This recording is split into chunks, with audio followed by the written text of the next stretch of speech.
الراجل ده شغال بعجلة تقيلة عليه. خد دي أسرع معاك. ترجعوا تشوفوا الفيديو اللي فات الإفطار مع فريق أليكس بايك فور ايفر.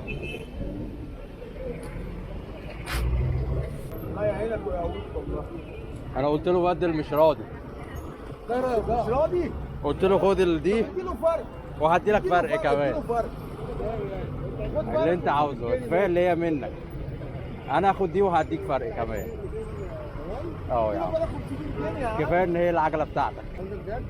بجد يا عم اللي أنت عاوزه. المهم ان انت تكون مبسوط اهم حاجه. انت مجتهد نصيب يا عم وربنا يقويك وتجيب الاحسن من دي باذن الله. انت محترم. ده الاشاره فتحت. يلا يلا يلا بينا.